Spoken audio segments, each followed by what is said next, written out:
신성에 대해서 어제는 우리가 인성에 대해서 말씀드렸고, 오늘은 신성에 대해서, 여기 인성에 대해서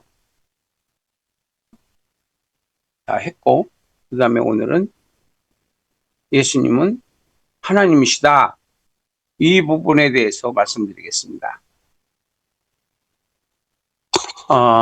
하나님이신 그리스도께서 신성과 인성을 지니신 분이시니, 그의 본질에서 이것은 인성이고 저것은 신성이라고 구분하기 어려우며, 다만 하나님 되신 그리스도께서 인성을 입으심으로 신성에 의하여 통일된 인성이다. 그러므로 그의 성품은 신성이라 해야 할 것이다. 하나님이다, 이런 뜻이에요. 구약의 증거는 오실 그리스도, 신적 성품 예언. 우리가 그리스도에 대해서 이미 공부를 했죠. 다니엘서 7장 13, 14. 하늘에서 온 인자. 성경 말씀은 또 밤 환상 중에 보니, 그래서 여러분들이 이번 그 세미나에 와서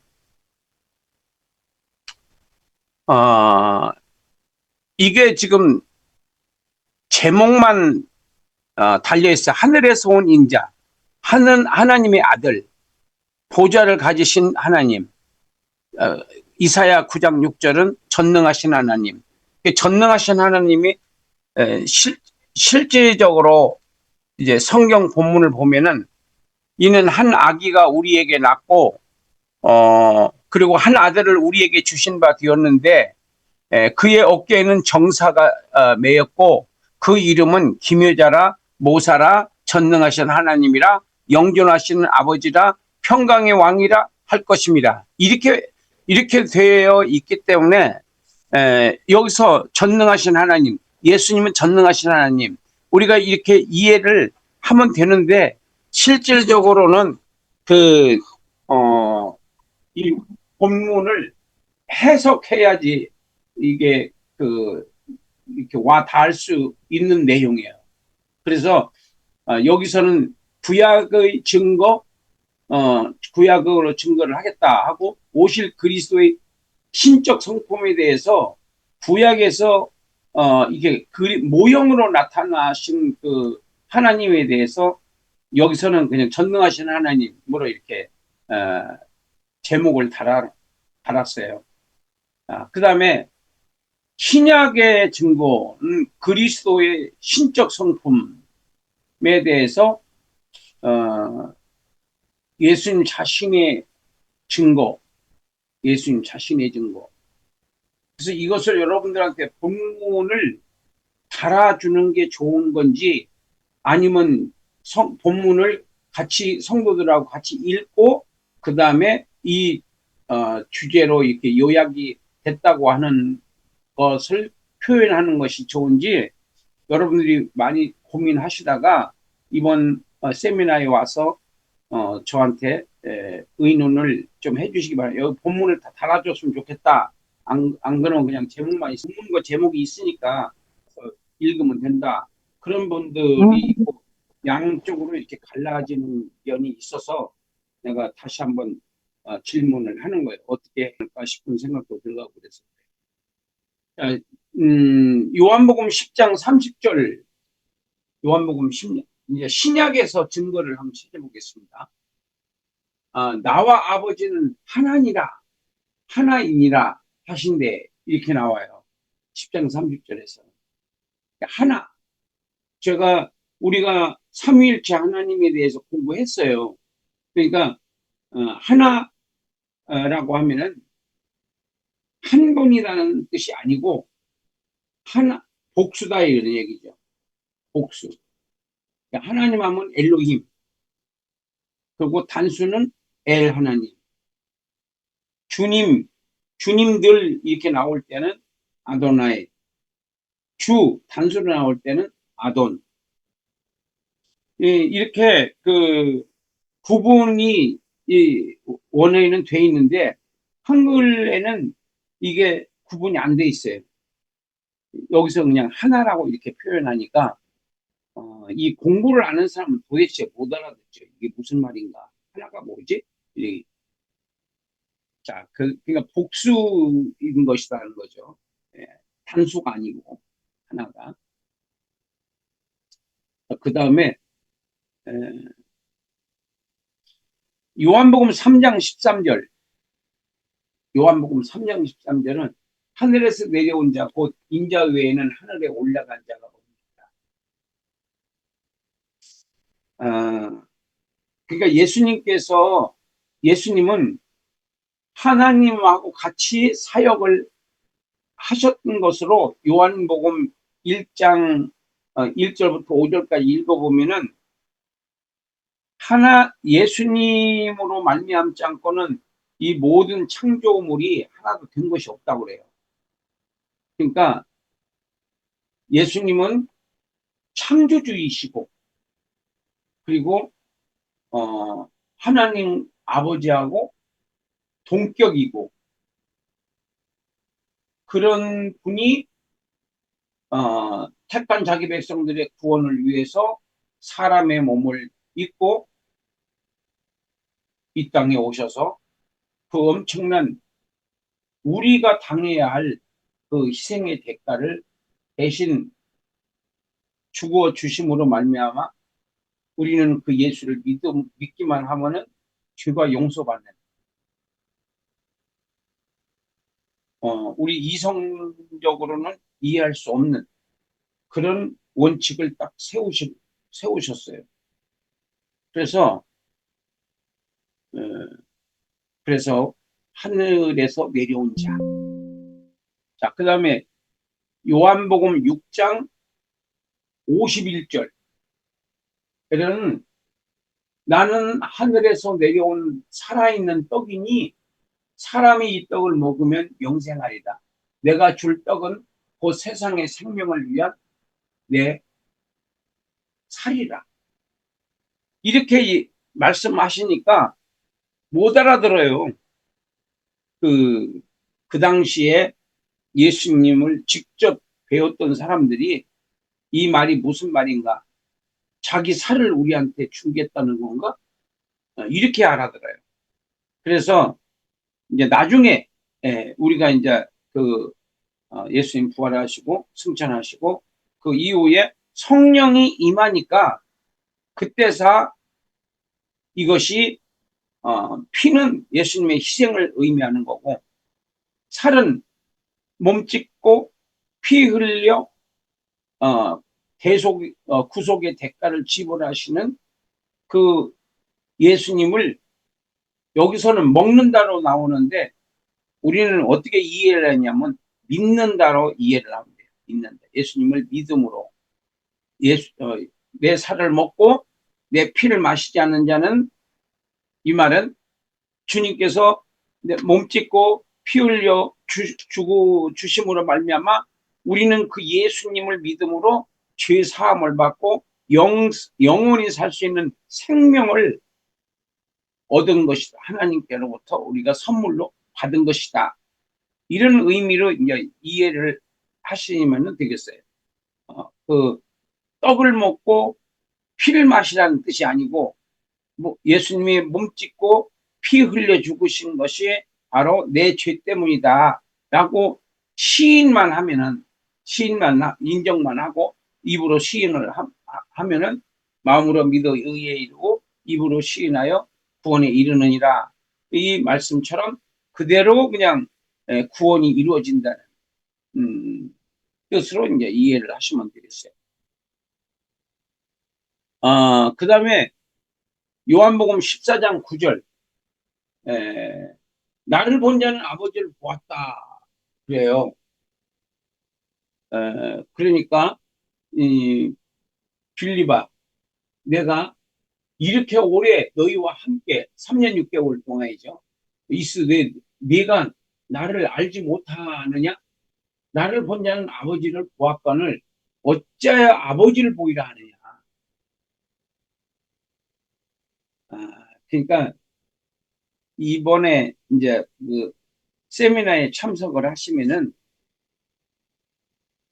왜 저런 질문을 하는지도 우리가 알게 되고, 그 다음에 지금까지 내가 왜 신앙생활에서 실패하게 되었는지 그 실패의 원인을 명확하게 이해를 해서, 첫째 이제 이성적으로 이해가 돼야 돼요.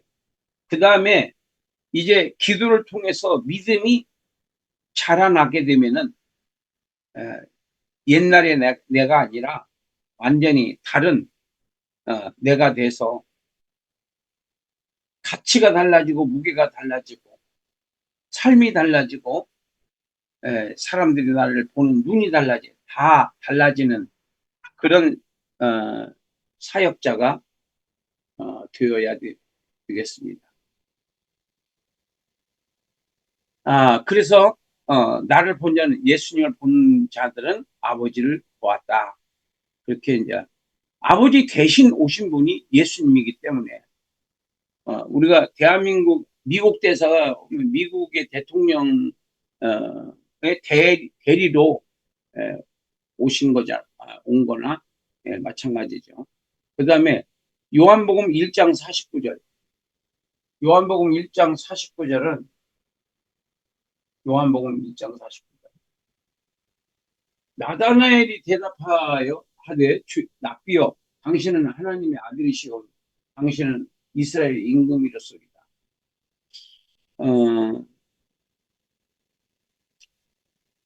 굉장히 단순해요. 네. 그 당시나 지금이나 이 정말 성령으로 말미암지 않고는 예수님을 이렇게 이해한다는 것이 믿어진다는 것이 만만치 않습니다. 예. 그렇죠. 내가 믿으려면 그렇게 힘든 예수님을 성령의 도우심을 받게 되면은 그렇게 그러니까 믿어지기만 하면 여러분들은 정말로 행복한 삶을 살 수 있어요. 믿어지면은 정말 행복해요. 행복이라는 말 무슨 뜻이라고 했죠? 만족스럽다. 만족, 대만족. 예수님이 믿어지기만 하면은 우리는 대만족. 형편과 처지와 그런 거하고 아무 관계가 없는 하나님이 주시는 선물, 그 만족감은 이루 말로 형용할 수가 없다. 그 다음에 로마서 9장 5절 저는 만물 위에 계셔 세세의 찬양 받으실 하나님이시다. 조상들도 그들의 것이요 육신으로 하면 그리스도가 그들에게서 났고 유대인에게서 났다는 거예요. 그는 만물 위에 계셔서 세세의 찬양을 받으실 하나님이시다. 예수님은 하나님이시다. 빌립보서 2장 6절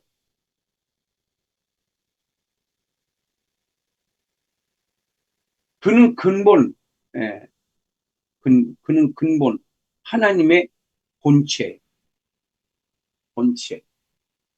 빌립보서 2장 6절은 본체시나 하나님과 동등됨을 취할 것으로 여기지 아니하시고 자기를 비어 사람의 몸으로 이 땅에 오셔서 십자가에 죽기까지 자기를 낮추셨느니라.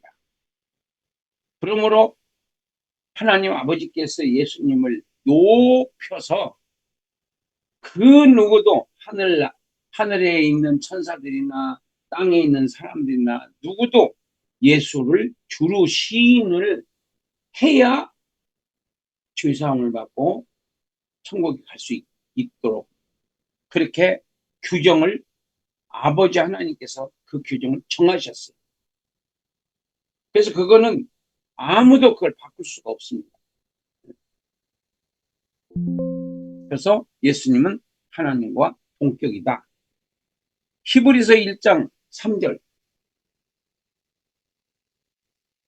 하나님의 영광의 광채 이는 하나님의 영광의 광채시요 예수님은 그 본체의 형상이라.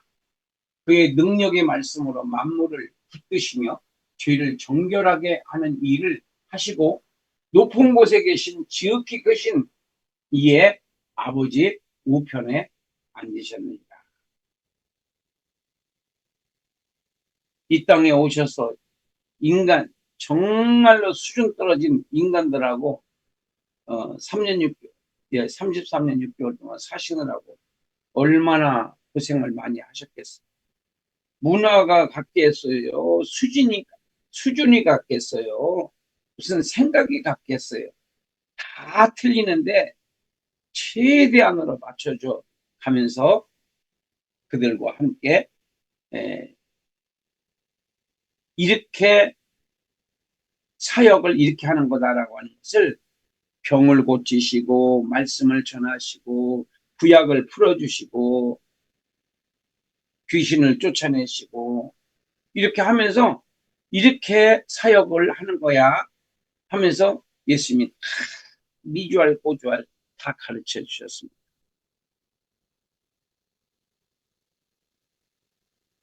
그 다음에 그래서 예수님을 본 자는 하나님을 봤다. 그 다음에 골로새 2장 9절에서는 그 안에는 신성의 모든 충만이 육체로 거하시고, 골로새서 2장 9절, 그 안에는 신성의 모든 충만이 육체로 거하셨다. 그러니까 죽은 자도 살리는, 베드로도 죽은 자를 살리잖아요. 그러니까 예수님이 하신 일을 다 할 수 있다는 거예요. 근데 조건이 하나 있어요. 그게 뭐냐면 성령 충만이라고 하는, 성령님을 확실히 주인으로 모셔드리고 나는 주의 종으로서 하라면 하고 하지 말라면 안 해야 되는, 그러니까 하나님의 수족 같은 그런 종으로 우리가 거듭나기 위해서는 내 힘으로는 절대로 못합니다. 근데 성령님을 모셔드리고 성령님을 전적으로 신뢰를 하면은 불가능은 없습니다. 그리고 하나님은 좋으신 하나님, 나를 해롭게 하시는 하나님이 아니고 나를 좋게 하시는 하나님. 그래서 무조건 하나님은 좋으신, 성령님은 좋으신 하나님이다. 이렇게 딱 마음을 정해야 돼요. 그 다음에 히브리서 4장 14절, 하나님의 아들 곧 예수시라. 히브리서 4장 14절. 그러므로 우리에게 큰 대제사장이 계시니 승천하신 이 곧 하나님의 아들 예수다. 우리가 믿는 오리를 굳게 잡을지어다. 이게 믿어지는 게 축복이고요. 믿어지지 않는 게 저주예요. 믿음이 뭐냐? 행동이에요. 행동하지 않는 것은 믿음이 아니다. 무슨 믿음이라고 했어요? 귀신 같은 믿음이라고 했어요. 귀신 같은 믿음으로는 하나님을 기쁘시게 할 수가 없어요. 자기는 자기가 머리가 좋다고 생각하지만은 하나님의 말씀보다 더 영특한 건 없습니다. 하나님 말씀은 우리가 믿어지면은 그 안에 어마어마한 능력이 있는 거예요. 그 다음에 마태복음 16장 16절. 마태복음 16장 16절. 주는 그리스도시요 살아계신 하나님의 아들이십니다. 이건 베드로의 신앙 고백이죠. 그 다음에 이방인의 고백. 백부장. 이 뭐라고 그랬어요? 백부장과 함께 예수를 지키던 자들이 아, 지진과 일어난 일들을 보고 심히 두려워하여 이르되 이는 진실로 하나님의 아들이었도다 하더라. 누가? 백부장이. 백부장의 고백이에요. 두 번째는 마가복음 8장 28절. 마가복음 8장. 제자들이 여짜와 이르되 세례 요한이다 하고 그러는 엘리야, 그러는 선지자 중에 하나라 하더이다. 그러니까 예수님께서 너희는 나를 누구라고 하느냐. 그랬더니 베드로가 툭 나와서 주는 그리스도시요 살아계신 하나님의 아들이십니다라고 말할 때에 그거는 너희 육신의 부모가 가르쳐 준 것이 아니라 아버지가 가르쳐 주셨다고. 아버지 하나님 가르쳐 주셨다고. 그 다음에 이방인의 고백 중에서 세 번째, 사람들이 8장 28절이고, 그 다음에 귀신들도 증거예요. 4장. 여러 사람에게 귀신들이 나가며 소리질러 이르되 당신은 하나님의 아들이시니이다. 예수께서 꾸짖으시사 그들이 말함을 허락하지 아니하시니 이는 자기를 그리스도인 줄 알미러라. 귀신은 알아요. 근데 그것이 발견이 되면은 하나님의 뜻이 안 이루어질 수 있기 때문에 귀신의 하는 말을 예수님께서 못하게 막으신 거예요. 귀신들도 그 점치러 가면은 당신은 예수 믿어야 된다고 그렇게 하는 사람도 있다고 그래요. 내가 직접 저기는 만나지는 못했는데 그렇게 말하는 간증은 들어본 적이 있어요. 그 다음에 요한복음 9장 35절로 38절. 네가 인자를 믿느냐? 내가 믿나이다. 예수께서 그들이 35절 38절이에요. 그들이 그 사람을 쫓아냈다 하는 말을 들으셨더니 그를 만나서 이르시되 네가 인자를 믿느냐? 대답하야 돼. 주여 그가 누구니까 내가 믿고자 하나이다. 예수께서 이르시되 네가 그를 보았거니와 지금 너와 말하는 자가 그이니라. 이르되 주여 내가 믿나이다 하고 절하느니라.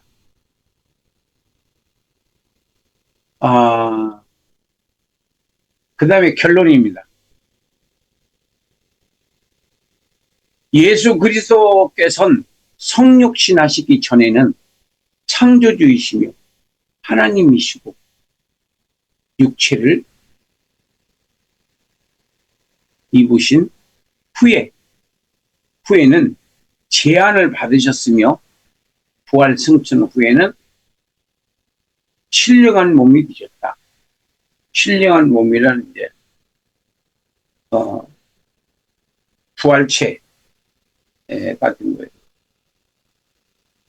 자, 그 다음에 세 번째는 그리스도의 인격입니다.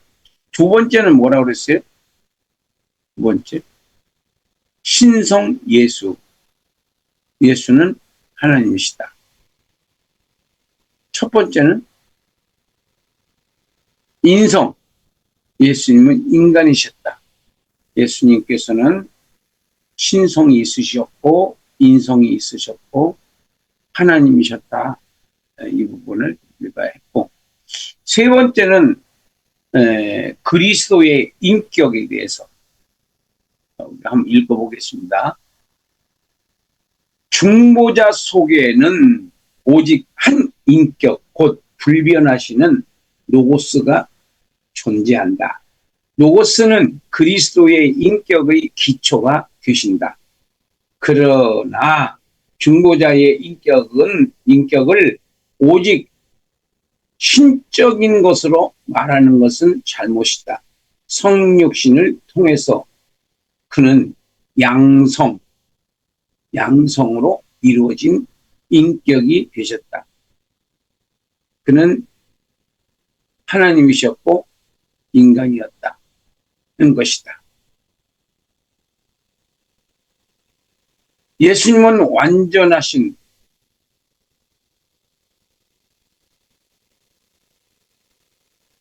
양성을 여기까지.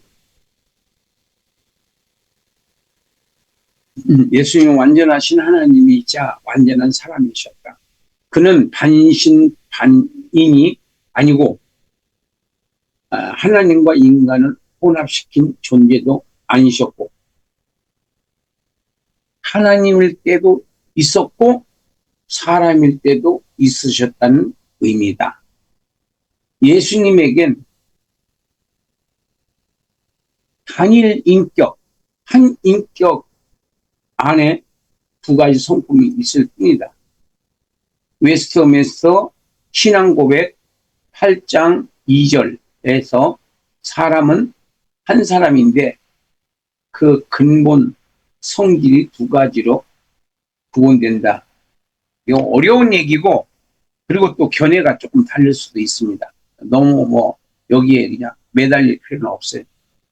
양성, 그러니까 하나님이시기도 하고 또 사람이기도 하다. 이것을 양성이라고 그러는데 인정하되 두 성은 혼동되거나 변화되거나 구분되거나 분리되지 않으며 양성의 구별은 연합으로 인해 결코 말소되지 않고 오히려 각 성의 특징이 보존되고 부인격으로 분할하거나 구분되지 않고 하나의 유격과 실체로 합치된다. AD 415년에 칼케톤 회의 선언, 397년에 신약 성경 완성으로 신구약 66권만이 성령으로 감동된 하나님의 말씀이다. 이렇게 이제 정의를 내렸습니다. 그 다음에 그리스도의 신분. 중보자의 신분이 몇 가지인가에 대해서는 견해가 엇갈리고 있으나 신과 인간으로서의 그리스도와 관련 지어서만 그의 유격의 비하와 승기를 논할 수 있다.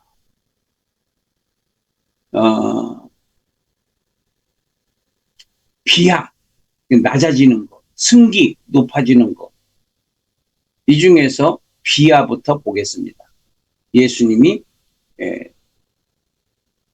비하, 비참하게 이 땅에 오셔서 죽으시는 것을 여기서는 비하라고. 그리스도께서 죄악 세상에 오셔서 평범한 목수의 아들로 자라 고난의 생애를 거쳐 십자가에 죽으시는 그 처지를 지칭한 것이다. 그리스도의 비하를 일반적으로 5단계로 구분한다. 첫째, 빌립보서 2장 7절로 8절. 비하의 두 요소. 비움, 케노시스, 비움. 타페노시스, 비하. 이게 같은 의미. 그 다음에 그리스도의 비하. 죄 있는 육체의 모양으로 보내셨다. 그렇죠? 죄는 없어요. 왜 없냐 하면은 성령으로 잉태됐기 때문에 죄가 없는 거예요. 만약에 요셉과 마리아하고 동침해서 났다, 그러면 죄가 있는 거예요. 근데 약혼만 했었고, 그리고 또 요셉에게 나타났어요. 천사가. 그리고 마리아를 소개를 합니다. 마리아가 잉태된 아이는 가만히 이제 요셉이 가만히 끊으려고 그랬잖아요. 그래서 이제 천사가 알아가지고 가서 마리아가 잉태한 것은 성령으로 잉태되었기 때문에 네가 아내 데려오는 것을 두려워하지 말아라. 하나님이 하신 거다. 이렇게. 그리고 두 번째 이사야 53장 1절부터 12절까지 그리스도의 고난은 전 생애에 걸쳐 받는 고난. 그러니까 우리가 받는 고난하고는 비교가 안 되죠. 그분은 하나님 창조주이셨는데 고난을 당하신 거고 우리 대신 우리는 고난 받을 짓을 하고 돌아다니니까 고난 받는 거니까. 그 오른쪽 강도가 그래도 양심이 있잖아요. 우리가 죄 받는 건 당연하지만은 이분은 하나도 옳지 않은 것이 없다. 다 옳은 말씀만 하셨다. 그러면서 자기 사후를 예수님께 부탁을 해요. 그것도 성령의 역사라고 저는 생각합니다. 둘 중에 하나를 선택받은 오른쪽 강도가 예수님을 죽는 그 순간에 그 찰나에 영접해서 기가 막히게 한 번의 찬스를 놓치지 않는 이 오른쪽 강도는 대단한 정말로 복받은 사람이다 라고 말할 수 있겠습니다. 그 다음에 고난 53장 그리스도의 고난은 전생에 걸쳐서 받은 고난을 의미하는 건데 그 다음에 죽음 영혼이 떠나가시니라. 요한복음 19장 30절에 그 말씀이 있어요. 내 영혼을 부탁하나이다. 이렇게 하고 떠나요. 이게 다 이루었다가 6번째 말씀이고 내 영혼을 부탁하나이다가 7번째. 그래서 가상칠언이라고 여러분들이 가지고 있는 개관성경의 복음서 뒷면에 보면은 있습니다. 그리고 장사 지냄 마태복음 12장 40절 그리스도의 몸이 시체로 드심은 낮아지신 신분. 높아진 신분. 빌립보서 2장 9절로 11절. 이러므로 하나님이 그를 지극히 높여 모든 이름 위에 뛰어난 이름을 주사 하늘에 있는 자들과 땅에 있는 자들과 땅 아래에 있는 자들과 아들로 모든 무릎을 예수의 이름에 꿇게 하시고 모든 입으로 예수 그리스도를 주라 주인이라 시인하여 하나님 아버지께 영광을 돌리게 하셨다. 엄청난 일을 하고 가셨습니다.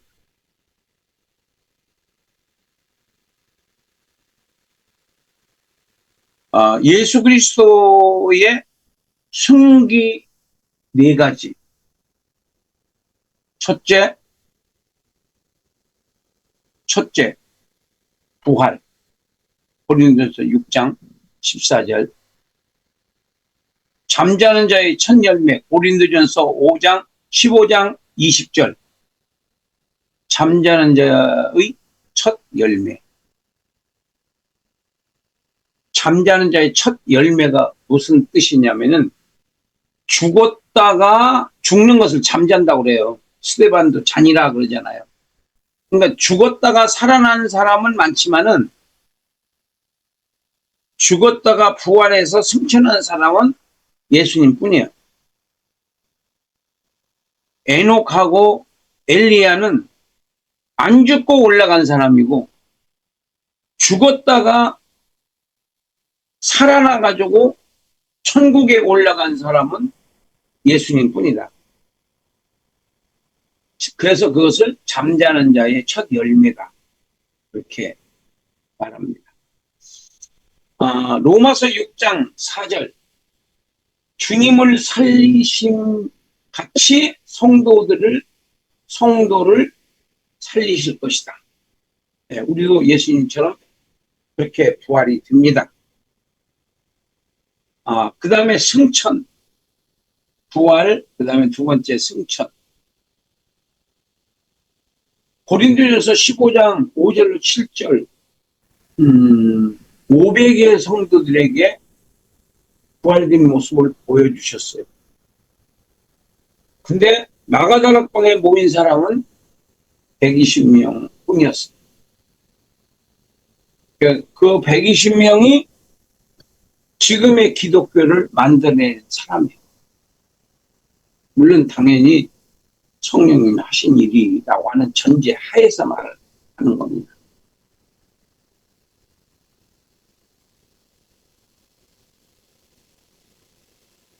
게바에게 보이시고 후에 12사도 제자에게와 그 후에 500여 형제에게 일시에 보이셨나니 그 중에 지금까지 대다수는 살아있고 로마서 쓸 당시 고린도전 쓸 당시를 말하는 겁니다.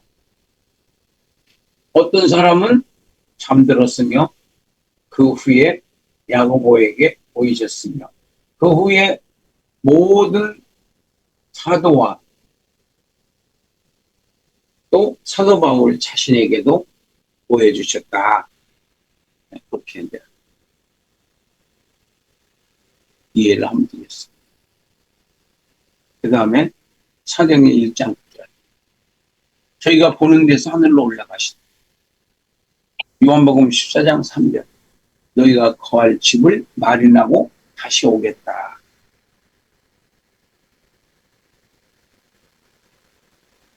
하나님 우편에 앉으심. 히브리서 8장 1절 보좌 우편에 앉으신 예수. 로마서 8장 34절 우편에 앉으심.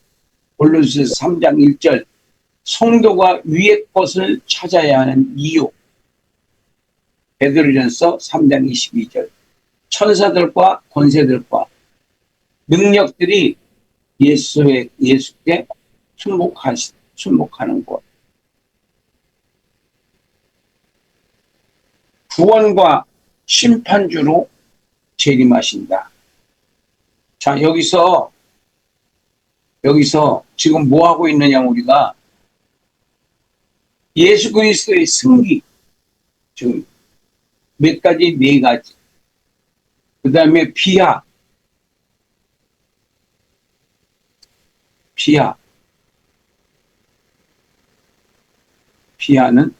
두 가지입니다. 승리 네 가지.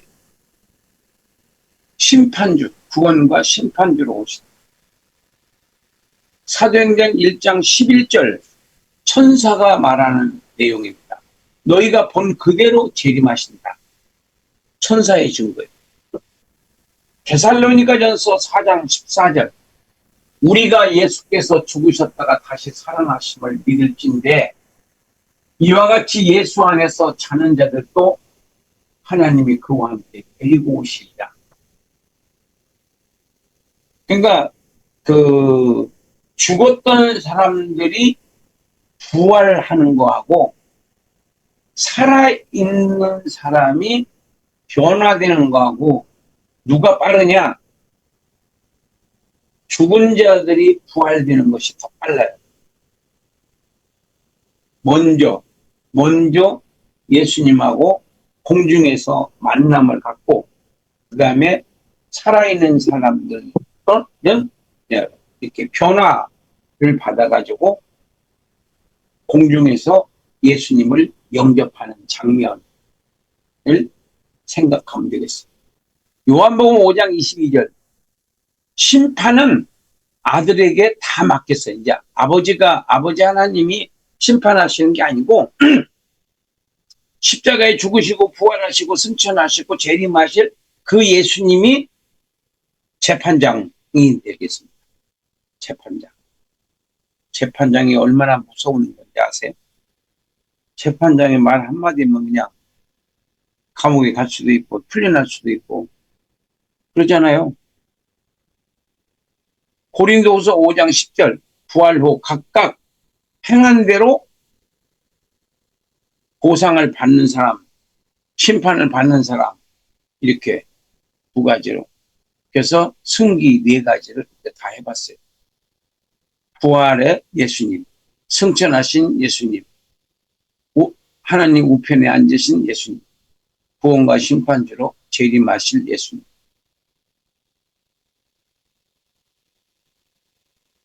자, 그리스도의 직분에 대해서 알아보겠습니다. 그리스도의 직분. 예수 그리스도는 선지자와 제사장과 왕이 되시는 분이시다. 선지자로서 인간과 교제하는 하나님을 계시하고 제사장으로서 하나님의 임재 앞에 선 중보자를 계시하시고 셋째, 천국에서의 왕이 세상에서 어떻게 사는지를 보여주셨다. 그러니까 이 땅에서 잘 먹고 잘 입고 잘 살고 하는 것은 죄송하지만은 아니에요. 그거는 예수님께서 원하시는 삶이 아니다. 많이 있으면 많이 베풀으라고 많이 준 거지 많은 걸 가지고 자기를 누리라고 준 것이 아닌데 사람들은 그걸 모르죠. 많이 있으니까 갑질도 하고 많이 아래니까 아는 척도 하고 교만을 하고 그렇게 됐는데 그게 몰라서 그러는 거예요.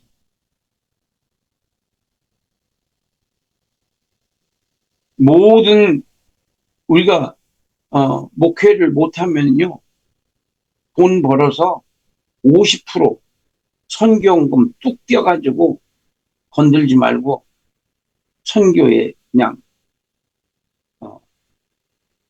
그러니까 그냥 목삼내 하고 뭐 아무 사역도 안 하고 그냥 목사 소리만 듣는 분들은 좀 안 됐어요. 좀. 네. 뭐 해야 돼요. 그냥 일만 저지르고 돌아다니고 그러면 안 돼요. 하나님이 이거 저는 그렇게 생각해요. 내 말이 100% 맞다는 뜻은 아니에요. 돈 버는 기술이 있으면은 돈 벌어서 50% 네. 100만 원, 50만 원 뚝 띄어서 그건 건드리면 안 돼. 그냥 하나님 거야. 그래서 하나님의 그 선교 단체라든지 또 이렇게 말씀 가르치는 이런데 이제 후원하면은 되는 거예요.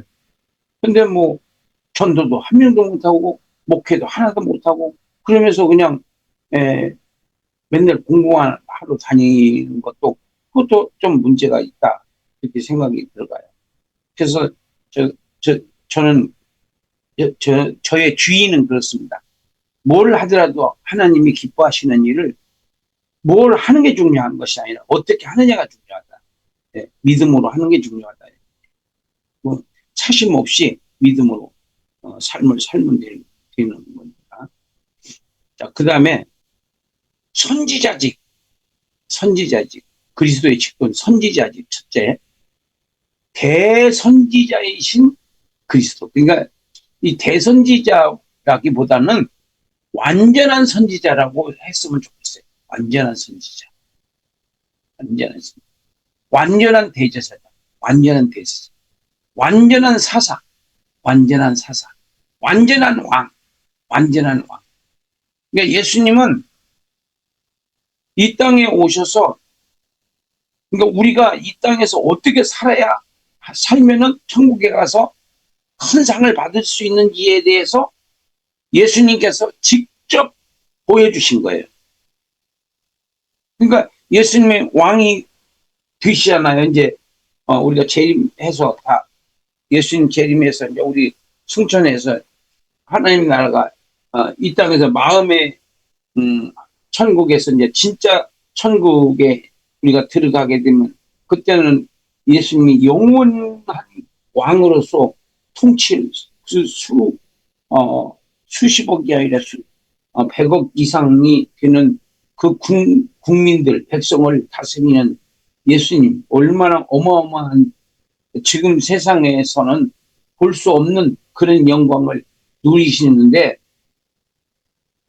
그런 분이 이 땅에서 어떻게 살고 하셨느냐 이게 이제 지금 우리의 키포인트예요.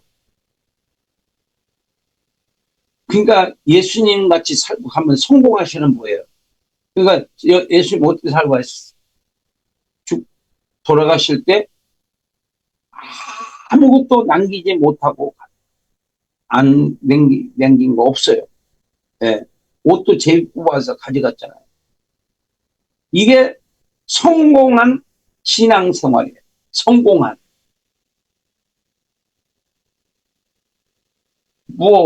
무슨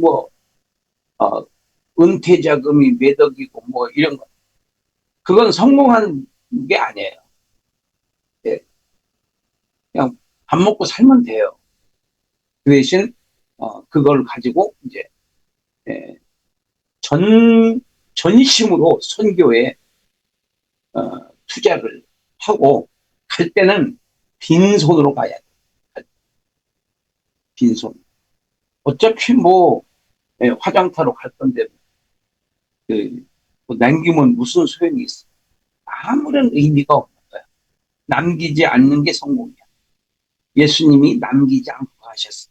다 제자들 먹이시고 가르치시고 입히시고 그렇게 자기 똑같이 살면서 흉내도 낼 수 없을 정도지만은 그게 바로 최고의 삶이다. 인류 역사상 최고의 삶이 바로 예수님의 삶이시기 때문에 우리도 그렇게 살고 가는 것이 가장 이상적인 신앙생활을 하고 천국에서 큰 상급을 받을 수 있는 삶이다. 거짓말하면 안 돼요.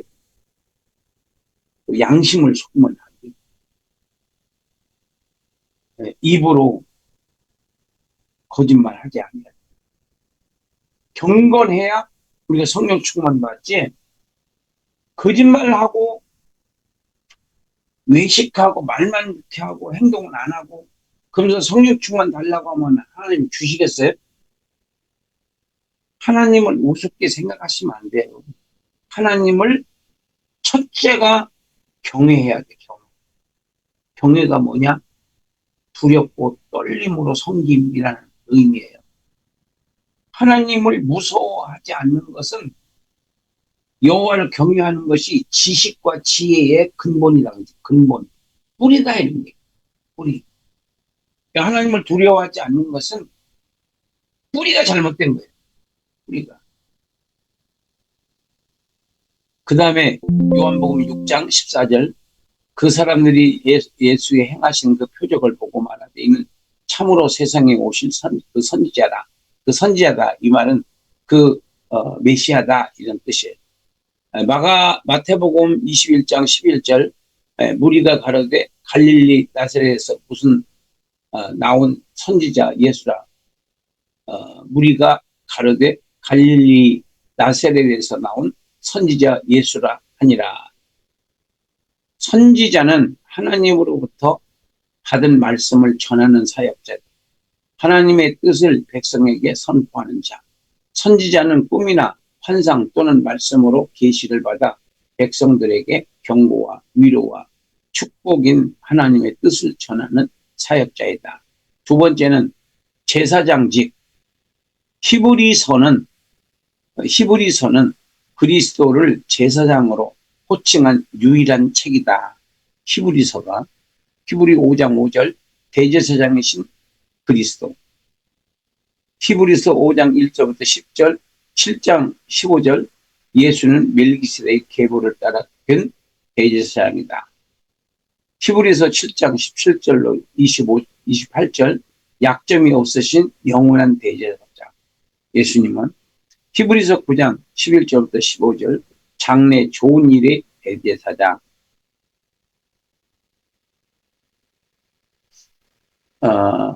대제사장까지만 하고 끝내겠습니다. 제사장은 하나님 앞에 인간을 대표한다.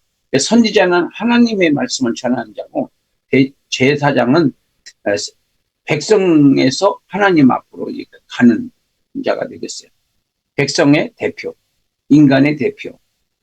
구약에서 제사장들은 완전한 제사장에 대한 계시적 예언이었고 그 완전한 제사장이신 예수님은 그 계시적 예언을 다 이루셨다. 오늘은 여기까지 하도록 하겠습니다.